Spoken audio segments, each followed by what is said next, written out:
Today is September 13, 2016, which to me marks a personal date in my diary. It is the 15th year anniversary of losing someone super special to me, my late Aunt Veronica. Since Are You OK Day was only a couple of days ago, and since it was founded, every year people notice that I'm acting out of character today, not in uniform, just got no energy. And they always ask, "Are you okay?" And no, I'm not. We can all agree that we remember our first time doing anything clearly. We remember our first time driving a car. We remember our first kiss. Same thing goes with the negative world. We remember our first car accident. We remember our first time attending a funeral.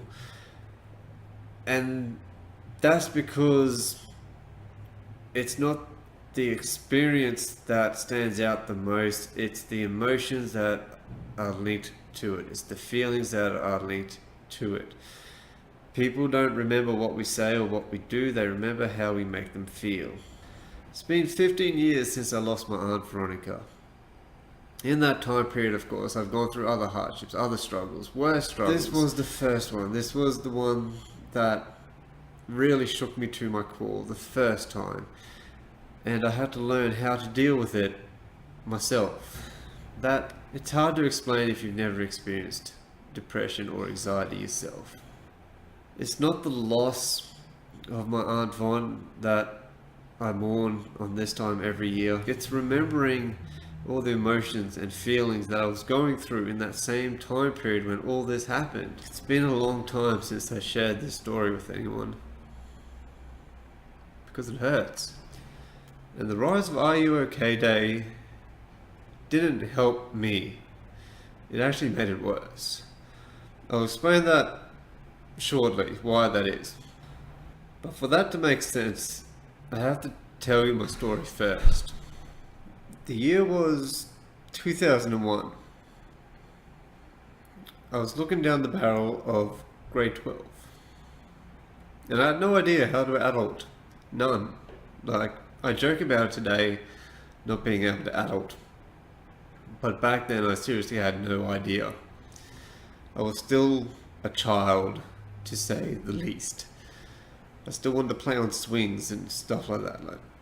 I was a child in a soon-to-be adult's body. And I was realizing this just by looking at my peers, looking at my siblings, how far behind I was. And that's what really kicked off my anxiety back then, because I felt this enormous pressure to grow up and catch up to everyone else quickly. But it was good, because I always work better under pressure, always have. And my grades were climbing drastically. I went from being a D to A minus. It was good. Then I started getting distracted because my Aunt Von was getting sick. I knew we were losing her. I wanted to stop and drop out of school so bad. Move to Toowoomba and help her. Help live with her, care for her, be her carer. But my family, the school counsellor, everyone told me no. It's best I graduate grade 12 because I need it. I didn't bloody need it. I pushed on, pushed through, and continued studying. Getting my grades up, working hard, just trying to get that year over and done with. So then I was free. Free to do what I want, which was help Aunt Veronica. Now, being a Christian, I was doing what every Christian does best and praying to God every day. Just asking Him to hold on, just keep Von alive until I can get there, and I can take care of it after that. But I started questioning my faith. Why is this happening in the first place? Why are the two most influential women in my life both becoming paralyzed? Then one morning, going to school, all over the radio, newspapers, internet, was September 11, the largest terrorist attack on American soil, which just made me shake my head and question my faith even more. How can this happen? If there is a God, why is this happening? So it's now coming up to mid-September. I'm starting to question my faith. I'm stressed out because the QCS is coming up and I'm trying to get all my grades up in preparation for that. Then September 13, I come home from school, go in my room. My brother was on the computer. I remember he was on the computer playing whatever games we had back then. My father came home. Anyone that reads my blogs knows that back then my father was a different man. He was a very angry man. But this day he didn't come home angry. He came home silent. He called my mother into the bedroom, which was out of place. And my spider senses started tingling. I knew something was up. I'll wait to hear the news, if there is news. And then as Mum walks back to the computer room, which was adjacent to my bedroom, she looks in the room at me like she knows what's going to happen. She knows how much this is going to hurt. My father comes in. He politely asks my brother to leave. Even he knew there was something up and he didn't hesitate, he didn't question it, he just upped and left. And it was then that I knew what he was going to tell me. He only said the 4 words, "Von died this morning." And that was the first time I've ever seen my father cry. Now this was an overload for my Asperger's. I literally became full emotionless after that. Nothing. I was dead inside. And I fought depression for so many years after that. 6 years to be exact. I had to go to the doctor and get medication in the end because 4 years after that I felt my life was falling apart again after a relationship breakdown. And to try and imagine reliving all that emotion again, it put me within seconds of suicide. And that is the end goal for this darkness, this sickness called depression. Now the problem with Are You OK Day for me is, one, it comes so close to the anniversary and they start pumping it weeks leading up to it. So I go into Hungry Jack's one morning to get my breakfast and suddenly bam, there's the big yellow posters saying "Are you okay?" And it's just a preemptive reminder of this every year. The second is people ask you, "Are you okay?" because they want to help. They're genuine. Don't get me wrong. There is a lot of dickheads out there that just want to do it for the publicity and make a joke out of it, like, "Hey, you okay?" Just shut up. But there's a lot of people out there that want to help, and they ask, "Are you okay?" And then I tell them my story. Well, I used to anyway. And they always say the worst thing. It's they don't know how to help.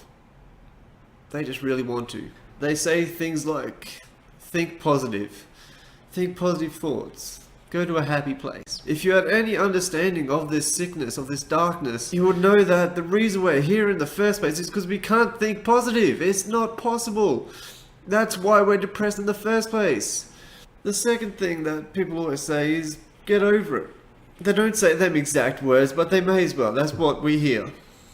It's always along the lines of, it was 15 years ago, move on, she wouldn't want this, that sort of stuff. But both of those examples are like telling someone with a broken leg to walk it off. It doesn't work. We can't just get over it. We can't just stop thinking about it. We can't start thinking happy thoughts. Another thing people do is they tell their story. They flip the coin over, and instead of asking how you're doing, they start telling you about their story and their struggles and how they overcome it. If you have ever had depression and you recovered 100%, that is incredible, and I am super happy for you. Don't get me wrong, it is a great thing. But depression is like cancer. Not every case is the same. I'm only this emotional wreck once a year. I've compact all that into one day. There's other people out there that can't do that yet. They're in another place. It affects everybody differently, so you can't tell people your story and expect them to be able to follow your guidelines the way you did it and for them to have the same outcome. That doesn't mean don't share your story. Just do it in a way to encourage hope. That's what we need. We need hope. We need to believe that there is light at the end of the tunnel. Another thing that bothers me about Are You OK Day is people don't follow the steps that ruok.org.au posts. The second step is to listen without judgment. So many people have judged me in the past because of this. Mainly because it was so long ago and I'm still carrying on about it. The third step is to encourage them to seek help. Not to tell them to get help, not to show where to go to get help, but to actually be there and encourage them the whole journey. That means sitting there in the room with a psychiatrist if necessary. And the fourth step, the one I find always gets overlooked, is follow up on them. It shouldn't be Are You OK Day, because it's not a day. It doesn't take a day to get over this illness. It should be a lifestyle. It should be a commitment. It should be a pledge that you're going to be there for that person the whole journey. I've had so many people come in and out of my life say they wanted to help me back in the dark days when I was at the bottom of the barrel. None of them are here anymore. None of them. Not one. I became too much of a burden for them. Some of them straight out said that. You're too much drama and I can't take it anymore. That portrays the wrong message. I said earlier that the end goal of this sickness is suicide, leaving us with the feeling that we can't do it, or that we're too much, or that we're too hard, or that there's something wrong with us, only pushes us closer to that end goal. Tomorrow is another anniversary. September 14, we wear purple for Catherine Buckley, who is part of my extended family. Matt and Daisy Buckley lost their daughter to suicide a couple years ago. I've shared the criticism that I've received about holding on to something so dear to me, and I know fair well that these people are receiving the same criticism.